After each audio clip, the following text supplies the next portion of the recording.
Welcome to House Call Sports, the Gridiron segment here on House Call Sports. I am Sam, that is Lewis, that is Caleb, that is Justin. We're happy to have you guys here. Ladies and gentlemen, day 1 and 2 of free agency has begun, and it is utter chaos, and I absolutely love it. So, with that being said, today's video is brought to you by Vivid Seats. Ladies and gentlemen, I know football season is over, and it sucks, but guess what? Your local basketball team is still hot and ready to go to the playoffs and ready to make a playoff push. So go to the link in our description and go sit vividly. Now, with that being said, a lot of teams made a lot of moves. Not named the Cowboys, of course. The Cowboys just didn't do anything, but a lot of teams made a lot of moves. And with that being said, we're going to start with I'm sorry, guys. The winners and the losers, rather, of these crops of teams that decided to make these said moves. Now, I'm going to go ahead and start with you, Justin, because I already know what you're about to say. Who are your winners and losers of this NFL free agency period? Unofficially, the free agency period. It's hard to pick a winner. My Giants. Oh, of course. And I will say that. You know why? Because I had to deal on Monday with shit from everybody in our Discord, as well as my coworkers and even people that I didn't even speak to for the last year, talking about, damn, Justin, your team just fumbled the bag. Y'all lost both McKinney and Saquon. Yeah, let's run that back real quick and look at those numbers. McKinney signed for $17 million a year on average. Barkley signed for anywhere between $13 to $15 million per year with the Eagles, which is insane when you really look at the rest of the running backs signing for between $5 to $8 million, including Devin Singletary that we signed. And with about $5 million more than what those two have made, we got Devin Singletary. We got 2 offensive linemen, one to take over at left guard and one to most likely take over at right tackle. We got Devin Singletary as our new running back. And we just got Jalen Mills to take over for McKinney's spot at safety. So with the contracts that we got from 2 people, we filled 5 holes that was desperately needed. So yes, as much as everybody says that just because you lose a star player, you have absolutely nothing, we filled 5 slots. Oh, and by the way, we also fleeced the hell out of Carolina, who is going down as my biggest losers of the draft. Oh. Because you mean free agency? Yep. Oh yeah, free agency. Sorry. It's all good. It's all good. They went. You know why I said that? Is because they had an offer last year from the Rams, 2 first-rounders and a second for Brian Burns. Right. They said no. And what do? They turn around the next year and send him off to us with the Giants for a 2nd and a 5th rounder, which are picks that we already had because we shipped off Leonard Williams during the season for a 2nd and a 5th. So theoretically, we ain't really lose much. And now we have probably the best front 7 that the Giants have had since 2011. So yeah, for sure. That's why I say they're my biggest winners. Carolina for absolutely getting fleeced at a Joe Shane masterclass. Y'all go down as probably the biggest losers of free agency thus far. Maybe like this compared to the Dallas Cowboys, who just absolutely shit the bed by doing nothing. Yeah, don't forget the Patriots, who just are not doing anything either for whatever. All we're doing is re-signing our players, though. We're not actually going after people. It says every time somebody gets signed, they say, oh, the Patriots were interested in this guy. Yeah, show it, though. You say that for every damn report. I'm tired of seeing that shit. It's funny, isn't it? Because like every single time. Hold on. Every single time I've seen it, it's so hilarious. Stop the slander right now. What slander? You guys aren't doing anything. But I'm a Patriots fan. I'm saying that. Hold on. For starters, yes, the Patriots have been bringing back some of their own stars, some of their former players, but they also signed Okorafor from the Steelers. Excuse me. Yes, that's good. Taki from the Browns from last year. They're bringing some guy, and Antonio Gibson. So they're making some moves. They haven't made a big splash yet, but it's day 1. Let's calm the fuck down. Well, we're most of the big names are off the board. Yeah, I mean, look. All I'm What are only you mentioning talking about? The big names aren't off the board yet. they're I said a lot almost. of them. A lot of them are. Because And right here it says, or just go ahead. And Taki, although he is an upgrade from Mac Wilson, he's not a significant upgrade that you'd like really want. Like I don't know, maybe a Patrick Queen. Curtis Samuel is still available. Marquise Brown is still available. There's still some. Oh, Hey, whoa, you guys! Oh, before you say to that, Caleb, I just want to say beggars cannot be choosers. So you guys Curtis are going to be Samuel grateful is a solid player, and I would sign. no, him I love Curtis. It's just Marquise Brown. I'm not a huge fan of him. Well, we'll see. We'll see what happens with the New England Patriots. With that being said, Caleb, since you did want to jump in, I'm curious to hear who your winners and losers are of this said free agency so far. I could use a cop-out answer to say the Cowboys, just because Jerry Jones said they'd spend big, but they didn't. But I'm going to go with the Steelers, probably. I'm going to have to.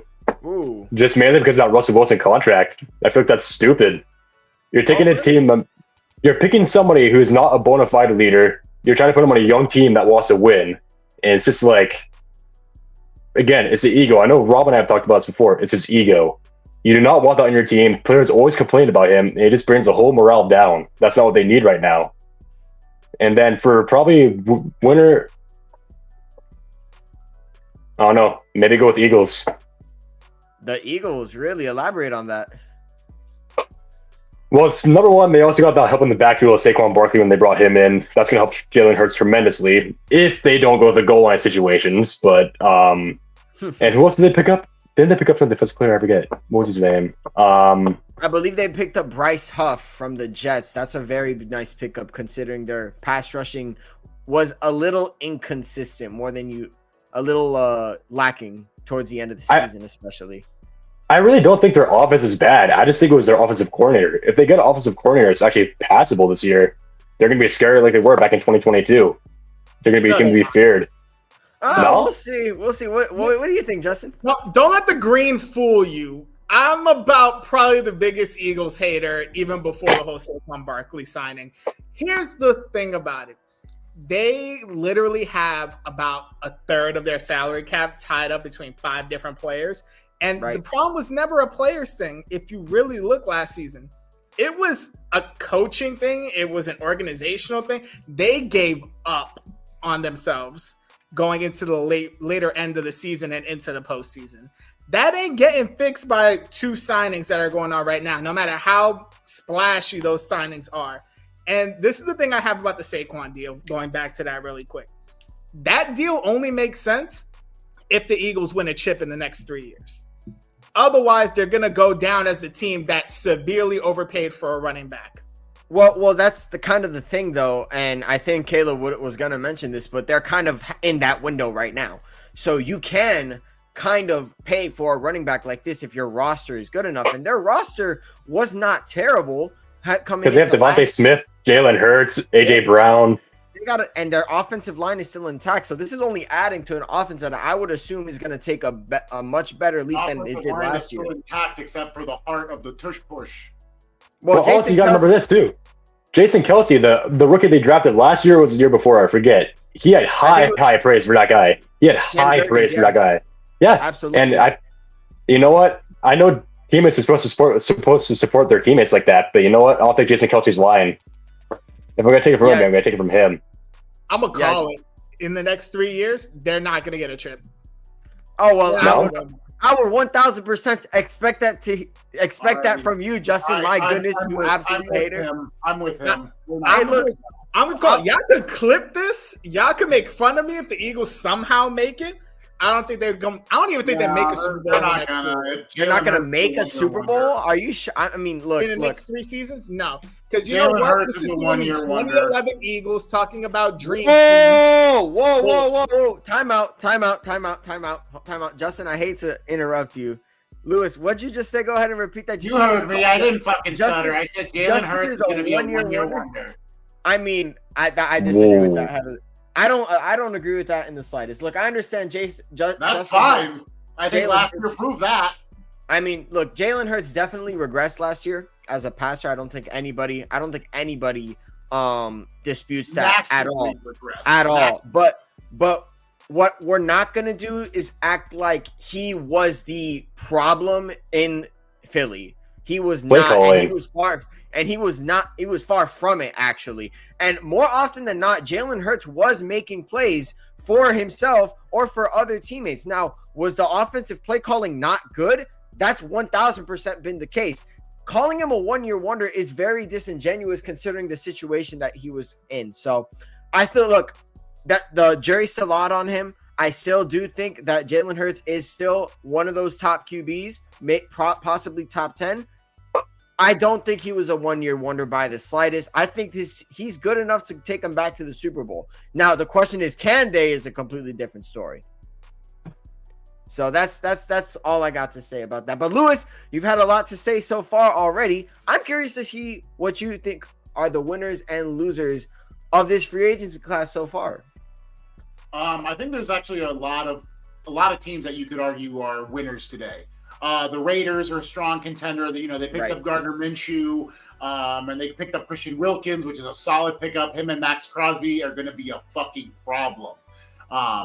But I mean, at the same time, the Houston Texans are making a splash, which I said they would a couple weeks ago. They have a lot of money to spend. They've locked up some of their key guys that they've brought back.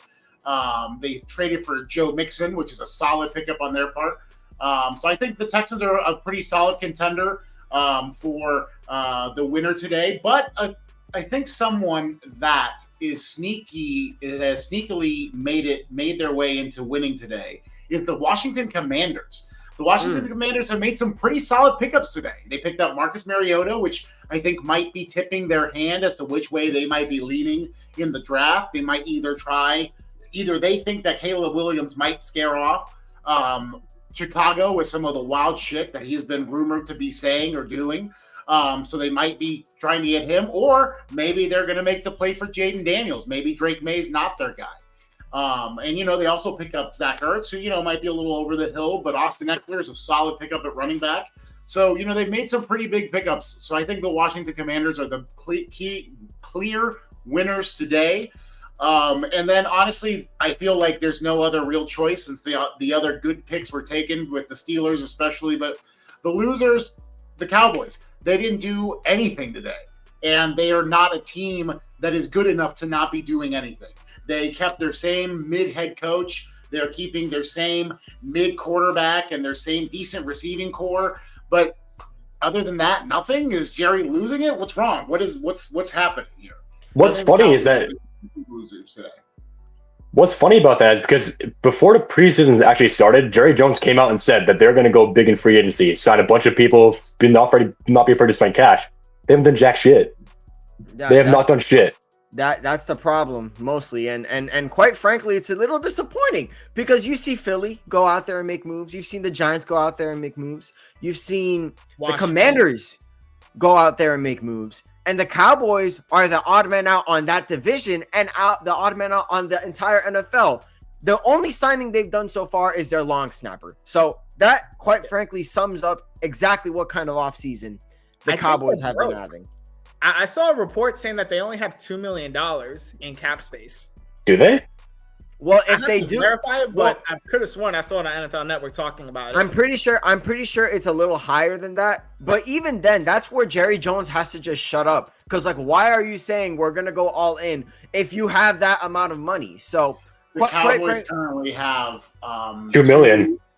The Cowboys currently have just barely over $2 million in cap space. They have nothing to work with. Right. They do. You're absolutely right about that, but that's where reconstructions can come, or restructures. Yeah, but you can only do so much restructuring. Of course, $2 million is not like if you can maybe clear up $20 million, but that's not a lot. Yes, but it'd be something to make a move with. So that my entire point is that the Cowboys said that they were going all in, and nothing has happened. And if you're gonna say that you're going all in, at least do something to make that happen. Restructure, we're completely in agreement here. Yeah, that's kind of my point. It's like you're gonna say you're gonna do something, you better do it. So, as far as my winners and losers, my winners are actually the Green Bay Packers. Look, I know a lot of people think Xavier McKinney is an expensive purchase, especially for a safety who's probably not top 3, but he's still a damn good safety. And Justin can attest to that. Look, he's really damn good. I think he's going to change that secondary for the better.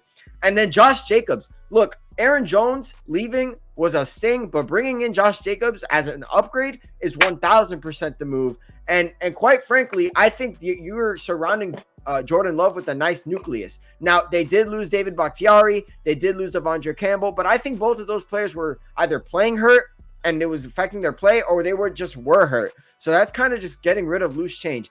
Quite frankly, I think the Packers set themselves up for a very nice season, especially building off of their playoff win and a very, very close game against the Niners in the divisional. So I think that the Packers, they should have won that game. Winners, and many would argue absolutely that they should have won that game. Now the losers. Look, I didn't want to do this to my Dolphins. I didn't. But quite frankly, I have to. I understand, some Dolphins fans were texting me saying, hey, we brought in Jordan Brooks and we brought in Aaron Brewer and we brought in Anthony Walker. And I think those are great signings. And I think they're going to definitely contribute to this season.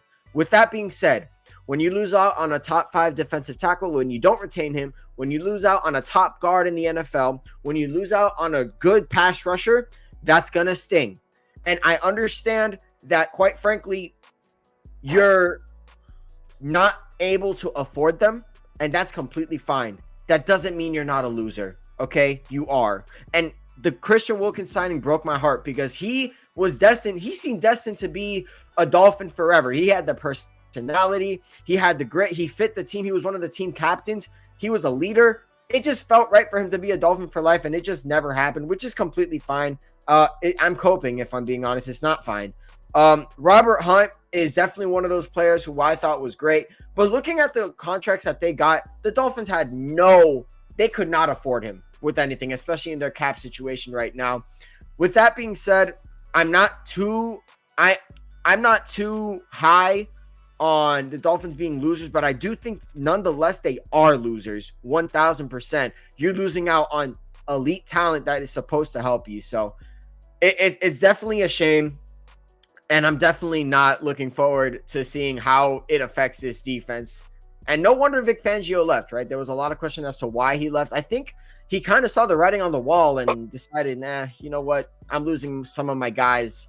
I don't want anything to do with this. So, hey, but quick shout out to the guys in the trenches making $20 million a year. Absolutely. They 1,000% deserve it, man.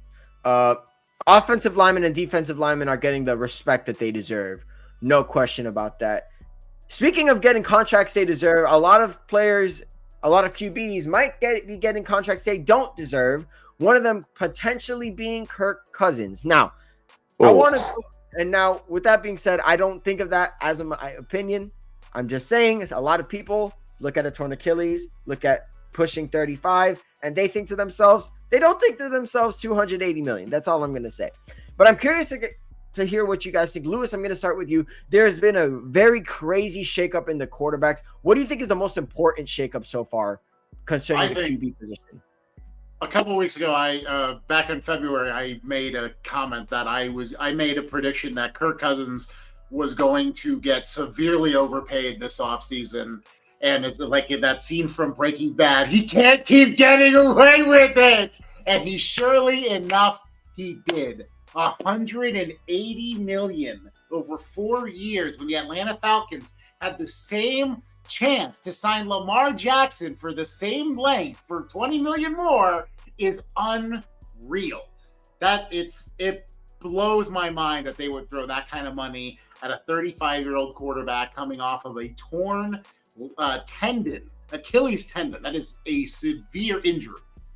And it's just, I am at a loss for words. I don't know what the fuck the Atlanta Falcons are doing. I'm guessing they must be trying to do something along the lines of what the Green Bay Packers did when Aaron Rodgers was on, when what they expected was the back nine of his career. They're going to bring him in for 4 years. They're going to draft a guy in the second round, maybe J.J. McCarthy. Bo Nix, they might reach for. I mean, they have the 8th pick. That might be way too early for a guy like Nix. Or they might go for Penix or something like that. J.J. McCarthy. Sit for 2 or 3 years behind Kirk Cousins, and then here you go. So I think that might be the key. I think a lot of teams might be trying this route, especially like the Patriots might be doing it too with Jacoby Brissett and whoever they end up getting. So I think a lot of teams are going to try to replicate the Andy Reid, Patrick Mahomes, Alex Smith method. We're just let the kid sit behind a solid starter for a year. Don't throw him to the wolves until we can get some kind of team cohesion. But other than that, like paying that kind of money for that is a lot, and it's way too much. I would agree, but here's where I'd push back on Atlanta, the Atlanta Lamar Jackson saga. That was only going to happen if Atlanta gave up 2 first-round picks and a second-round pick, and that's a lot of draft capital and a lot of money. So, quite frankly, I understand what you're saying. Lamar Jackson is probably 1,000% worth those first-round picks, but I don't know if you've been paying attention to the playoffs lately. Look, I'm not saying Lamar Jackson isn't worth his contract, and I'm not saying that Lamar Jackson is a choke artist in the playoffs, but the track record speaks for itself. Lamar Jackson has not had good playoff history, and quite frankly, his injury history up until this year was not very clean, so to speak. So with that being said, I'm going to go to you, Caleb.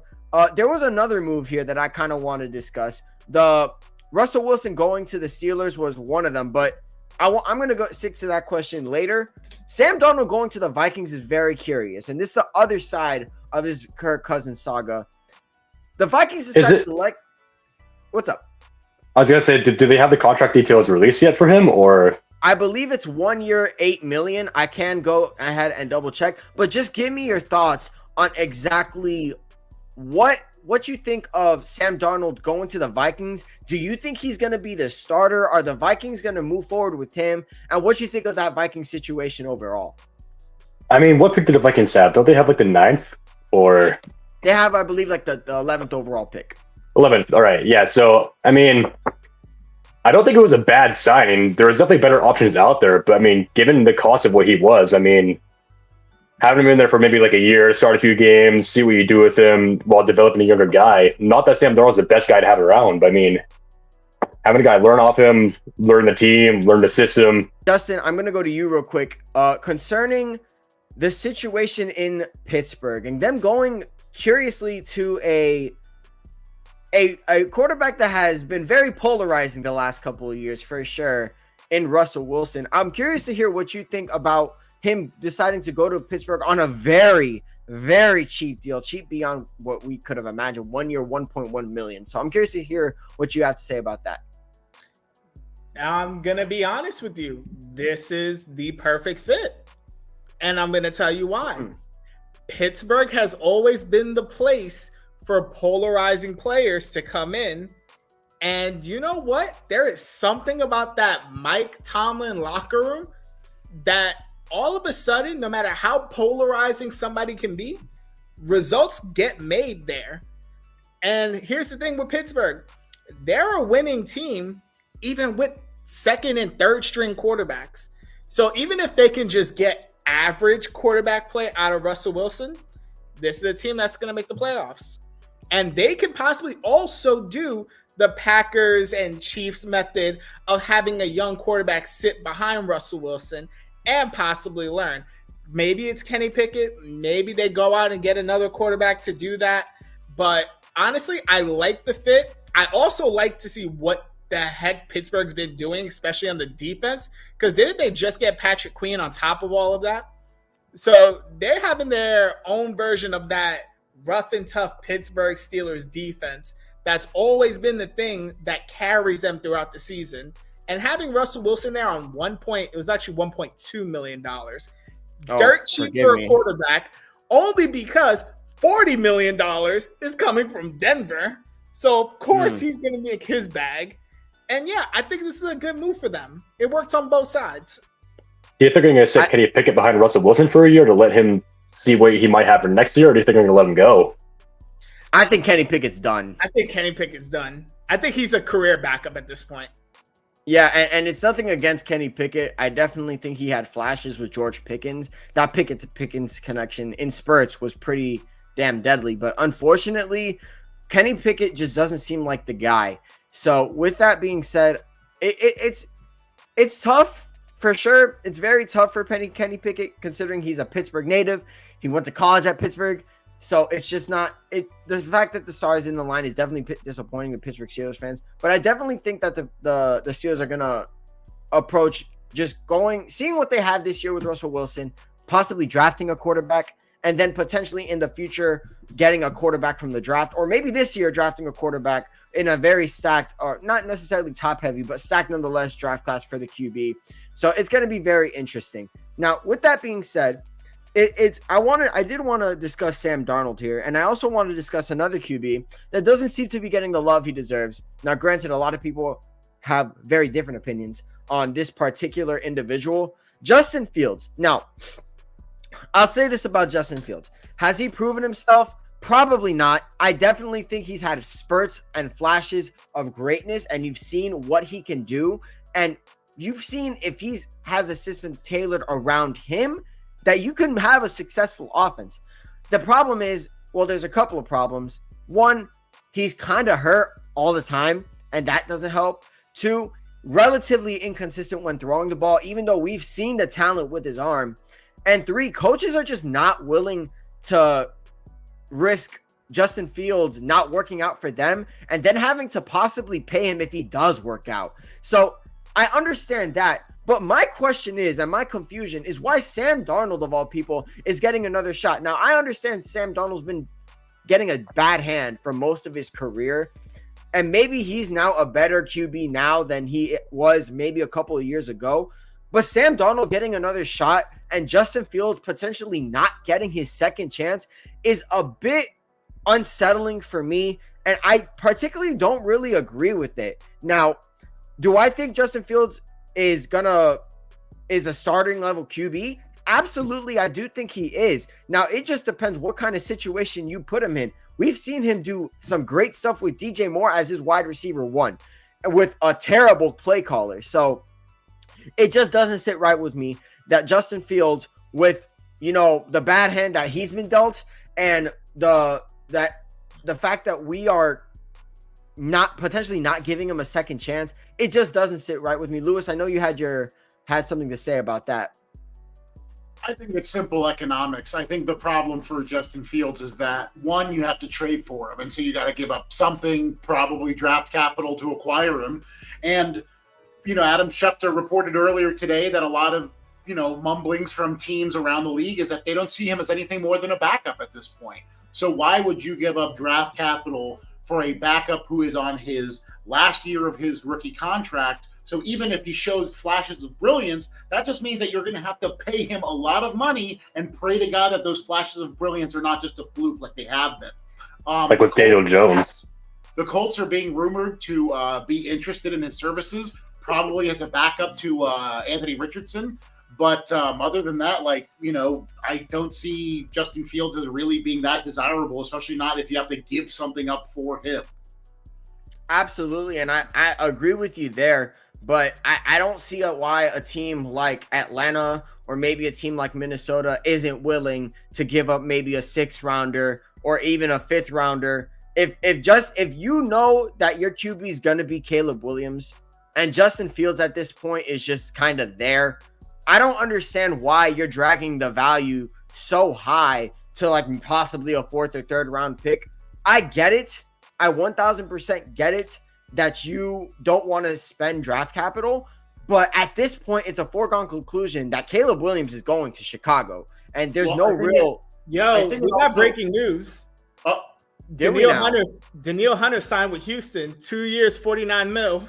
Oh my! Him and Will Anderson together. Oh my goodness, ladies and gentlemen, breaking news. I said a few weeks ago that the Houston Texans were going to make a big splash, and here they are making huge splashes. Danielle Hunter, they have a ton of cap space to work with. It took a second. Be fucking scary. It took a second for it to happen. We definitely were wondering what Houston was doing the first day. They were kind of making some small moves, getting some pieces back. But this is a splash. And Houston had the capital and they had the cap space to make a big move. And this seems to be a big move. And on the other hand, it looks like the Minnesota Vikings, they did get Jonathan Greenard, who was also a Houston Texan. So it's kind of a swap if you make it make sense. The Houston Texans ended up giving up Jonathan Greenard. He went to Minnesota. The Minnesota Vikings ended up letting Danielle Hunter walk, and he goes to Houston. So what are the odds of that? What do you guys think? I want to just really fast. I just wanted to finish up the point we were making briefly about the Justin Fields situation. I think one thing to remember too is that it's also about the scheme fit. Why would you trade for a mobile quarterback, especially if you're just planning to use him to groom a new guy? Why would you grab Justin Fields if a Justin Fields-esque quarterback is not in your plan?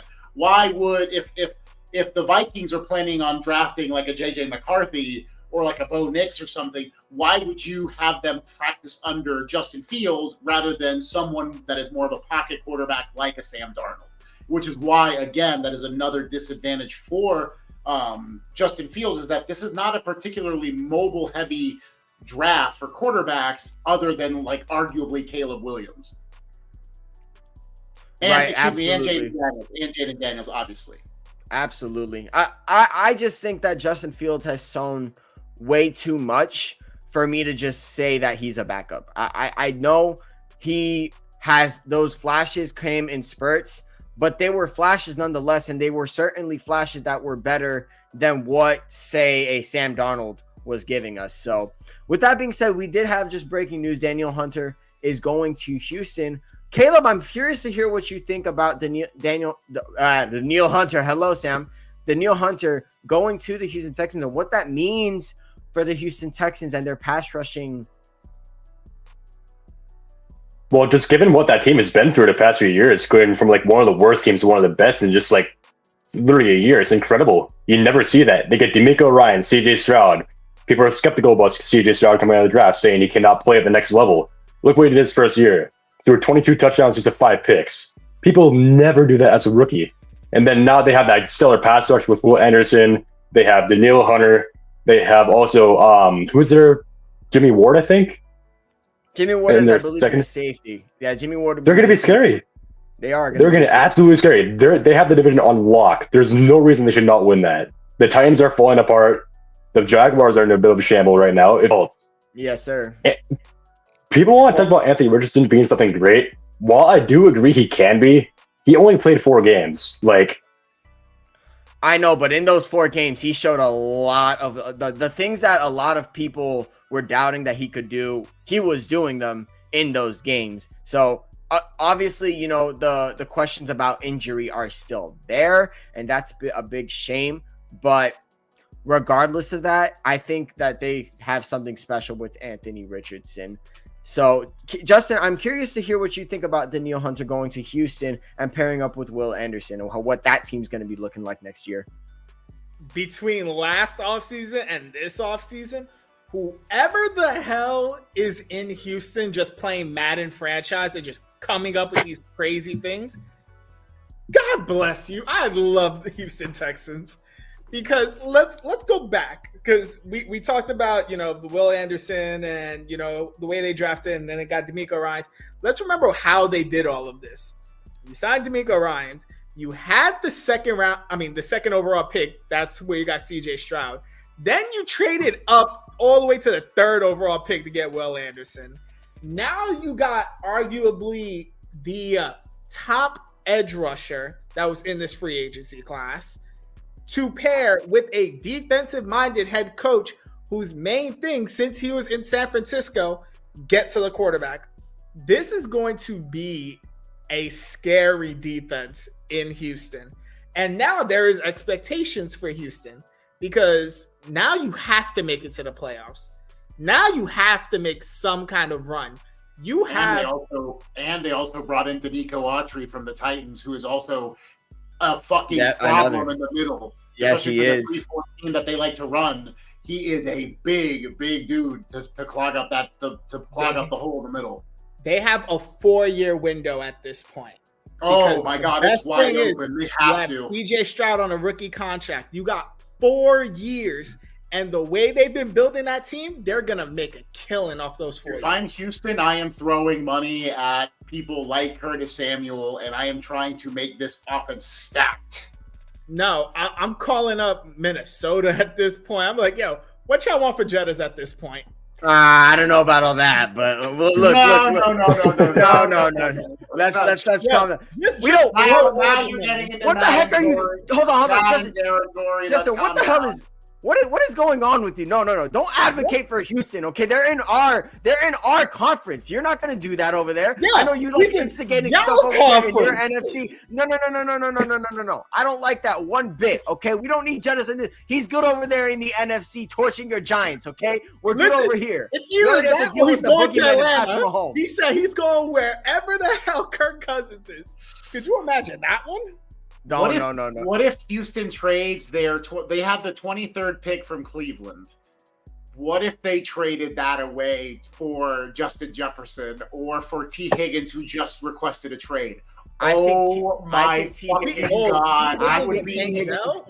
think T. Higgins would definitely, and they'd extend T. Higgins. They would 1,000% give him that money. They would extend T. Higgins. They'd extend him and CJ Stroud for the next 5 years. T. Higgins, Tank Dell, Nico Collins on that offense.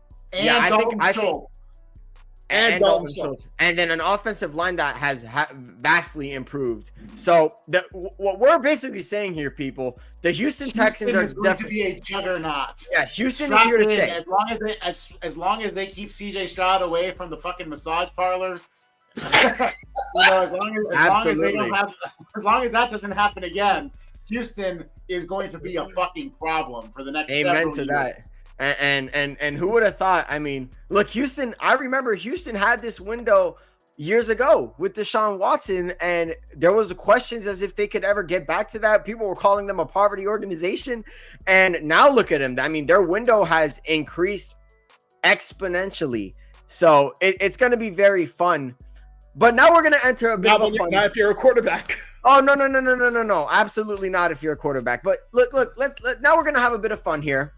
Now, I know some of you guys are still at school or went to school, and for the longest time, a teacher would give you some kind of grade based on how you were in school, in math class, in science class, and whatever class. So today we're going to go ahead and I'm going to give you a deal that was made by a certain team to a certain player, and I want you guys to go ahead and grade that deal A, B, C, D, E, F, G. Okay, I don't care. But whatever it's going to be, I want you guys to go ahead and give me a grade. And the first name up, it's going to be Saquon Barkley.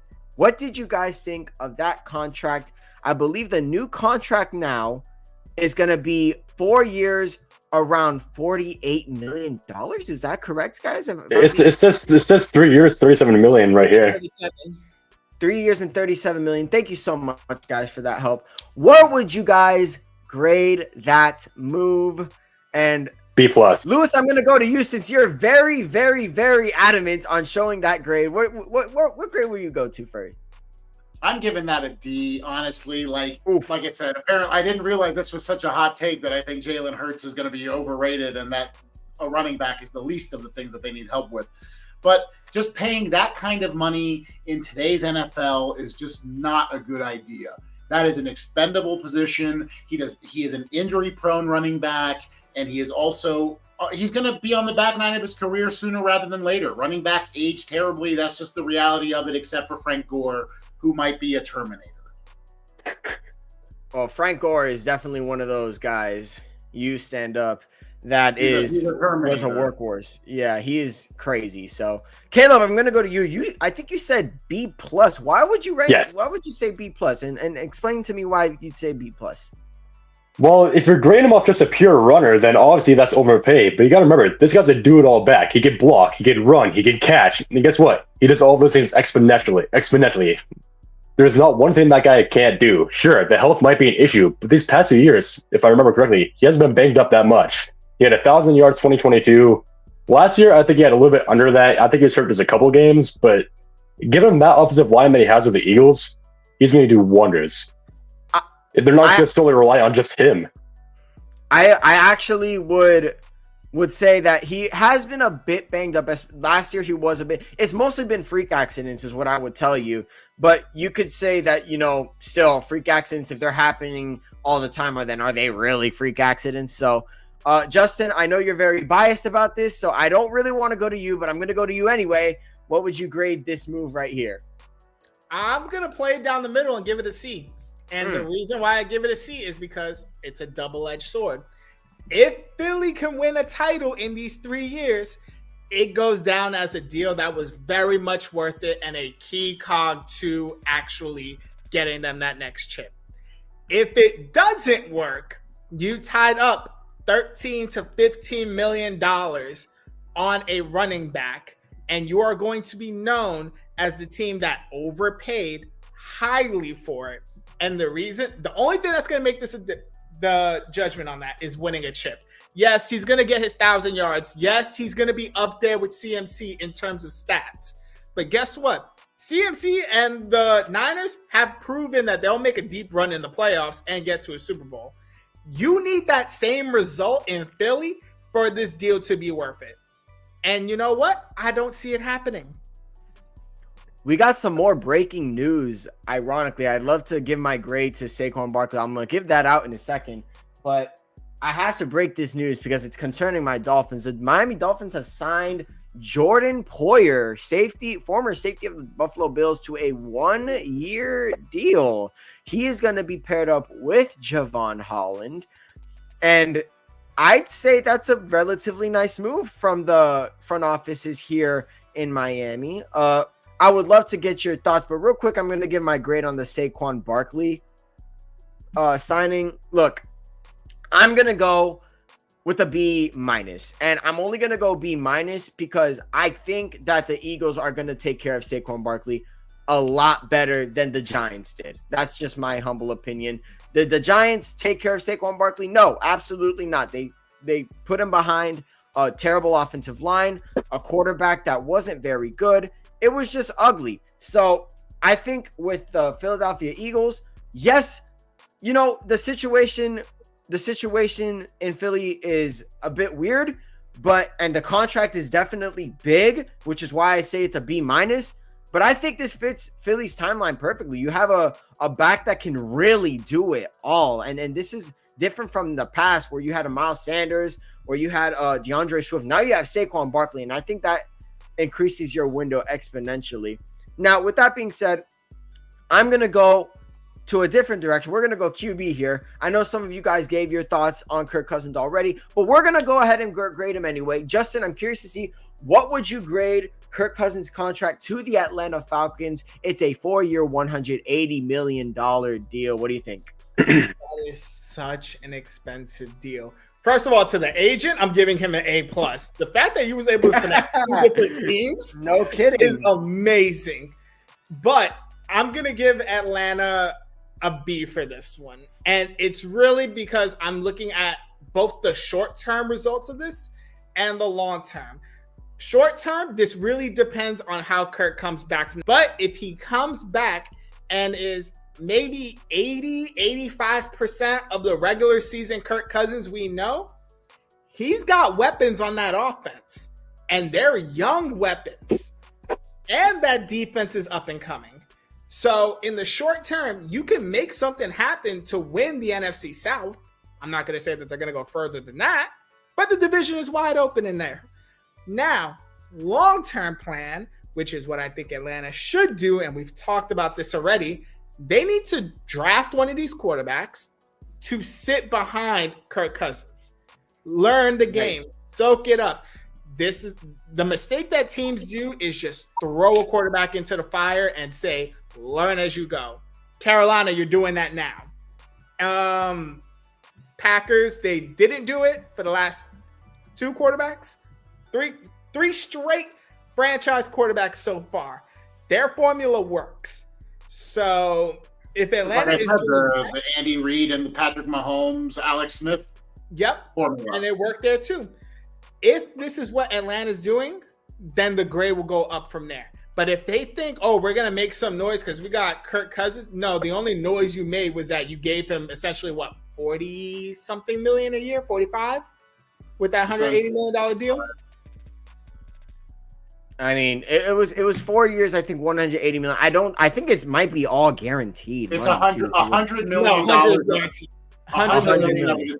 Yeah, I was praying it wasn't that because that's highway if robbery. that agent finessed another team for another fully guaranteed deal, That Kirk would be Cousins crazy. needs to send that man anywhere he want to go. Yes, sir. Caleb, how would you grade Kirk Cousins going to the Atlanta Falcons for this massive of a deal?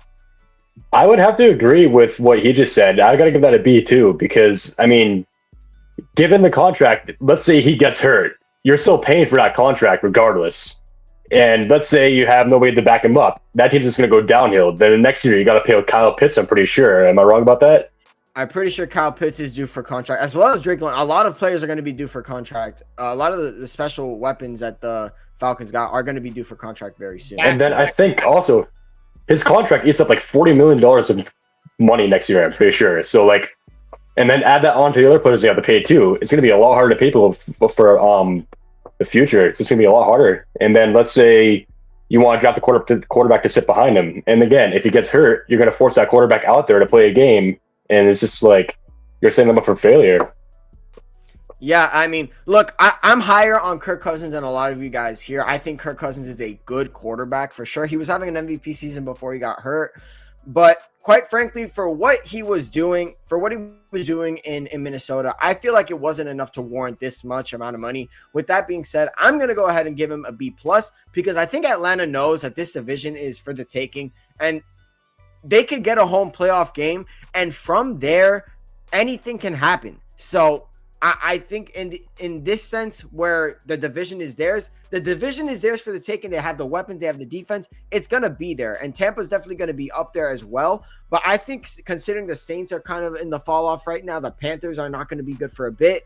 Though you're only competing with the Tampa Bay Buccaneers. And I'd say they have I'd say the Falcons have a better roster right now than the Buccaneers. But Lewis, what do you think about this deal with Kirk Cousins? How would you grade it? I'd probably give it like a C, just because of the financials, pretty much. I'm on your side. I don't think Kirk Cousins is done by any means. I do think that the injury he's coming off of is concerning, but medical science has come really far, and players can bounce back from that kind of shit. That it's not a career ender like it used to be. So I'm not as particularly worried about that, but I do think that money could have been spent more wisely, getting some more weapons. I do think that, like I said, I do believe that they're going to go the route of grooming a younger quarterback under Kirk Cousins, kind of the Jordan Love under Aaron Rodgers, and then by extension, the Aaron Rodgers under Brett Favre kind of system. I just think it would be a B if it wasn't so much money. But like you said, the NFC South is ripe for the taking. David Carr, I think, is not the solution in New Orleans, especially since they are so strapped for cash. I think that the Buccaneers are solid, or they, with Baker Mayfield, if he's not a one-year wonder down there. But I think that if it wasn't for the money, it'd be a B. I'd say Baker Mayfield had more than one good season, but that's a conversation for another day. Oh no! I'm saying. In Tampa, yeah, I know. I get you. I got you. Yeah, I got you. I'm just teasing you there. No problem there. But here we're gonna do like one last one, and I think this deal pretty much sums up and is gonna affect the market for defensive tackles in the future. It's Christian Wilkins. He's going to the Las Vegas Raiders, and it's for 4 years and $110 million. Now, me personally, I'm gonna grade that a B+ as well. I know I'm giving a lot of B's today. I genuinely think it's just a lot of money. I do think he's worth that money. But again, a lot of money for a guy whose only like truly productive season in the pass rush sense was this year. He's always been a great run defender ever since he got drafted by the Miami Dolphins. But he's only had one good pass rush year, that being this year. And that's why he got paid the amount that he was paid. Lewis, I'm going to go back to you here. What would you grade this contract that the Las Vegas Raiders gave Christian Wilkins? I'm not gonna lie. I think I might do C again, just because it's so much money. He's a solid player. He is a phenomenal player, but I just think that it's the Las Vegas Raiders as an organization have a history of spending money in the wrong places, and I think this is just another. I think this is another example of that. They are not a team that needs to be overspending on that kind of player right now, but they don't even have a quarterback yet. I think that is the bigger problem for them, and I just think that it's just a massive misallocation of funds for a team that doesn't exactly have like stellar cap space to work with. I'd agree with you, but I do think they got a really nice deal getting Gardner Minshew and at least getting them a serviceable QB to throw at the weapons that are in Las Vegas right now, which is why I would say the contract would have been looked even worse if they went out and they didn't get a quarterback in free agency. But getting Gardner Minshew and pairing him with, the Devontae Adams of the world and the Hunter Renfros of the world and a very hard-nosed head coach in Antonio Pierce, I think it's definitely a move that will get them some wins. I definitely think they're going to be a good regular season team. Playoff wins, that remains to be seen, but that's what drafting a QB is going to be for down the line. Now, Caleb, I'm going to go to you. What did you think about this move for Christian Wilkins? I do agree with Lewis on this fact that it is a bit of an overpay in a sense. I mean, again, he is worth the money production-wise, but at the same time, like Lewis was saying, you got to use that money on other players. They have $24 million left in cap space. It says right here, I think. But, I mean, realistically, who could you pay now? Because you let all those other players go. I mean, I don't have too much to add about that, but that's really what I got to say. No, absolutely. Look, Christian Wilkins is definitely a player who his worth will be seen once you see him play, once you watch the tape. You'll see exactly how good he is then. I understand now that you're like looking at this contract, you're thinking to yourself, what the hell? He's not that good of a defensive tackle. I promise you he is. It's just right now there are so many issues with Las Vegas. Putting your money on that specific position, like Lewis said, is definitely a risk, but I think Christian Wilkins will definitely make worth of it for sure. And then finally, Justin, what do you think of this move that the Las Vegas Raiders just did, getting Christian Wilkins? C-. It has nothing to do with Christian Wilkins' ability. It has nothing to do with him as a player. It's purely asset allocation for the simple fact that the Raiders are going into a new regime with Antonio Pierce. You want that money spread out as many places as possible because this is not a team that's built to win. They are not even a team that's built to compete in their own division yet. They need like 1 to 2 years of rebuilding just to be able to compete with the division that has the Kansas City Chiefs in it. And I'd say asset allocation, but the other thing is just how much you overpaid. Now, like we said, the people in the trenches have been getting the bags that they deserve. But I'm going to show you another contract that a very premier defensive tackle in the league got. And it just so happens to be my New York Giants' Dexter Lawrence. For his extension, it was 4 years, $87.5 million. And that was signed just 2 years ago. Actually, I think it was even last year, before last year. I believe it was last year. I think it was, yeah. Before last season. So you're telling me we went from 87.5 to $110 million. Christian Wilkins needs to be playing quarterback and left tackle to make that extra 30-something million dollars seem worth it at this point. And you know what? He probably is a better quarterback than Aiden O'Connell, but not going to be as good as Gardner Minshew because I'm a big fan of his. Oh, I don't think anybody really hates Gardner Minshew, like at all. Do we at all, guys? Do we hate Gardner Minshew? No. Let's be 100. Let's keep it 100. He's fun. He's a novelty. He should not be your quarterback for more than 1 or 2 years. Yeah, that's exactly why they signed him to a 2-year deal. And exactly. But he's not going to be some kind of savior. Oh no! Look, they're in a division with Patrick Mahomes. Okay, that division's locked up for the next decade for the most part, except for these sporadic division winners here and there. So it's Patrick Mahomes and now Jim Harbaugh in LA. Well, we'll see what Jim Harbaugh does over there. The Chargers have surprisingly not been that active possibly because they have a lot to do in terms of their cap space and in terms of their roster in general. That's a story for another day, however. We'd like to thank all of you for joining us here on the Gridiron segment here on House Call. I'm Sam. That's been Lewis. That's been Caleb. That's been Justin. Much love to all of you guys, and peace.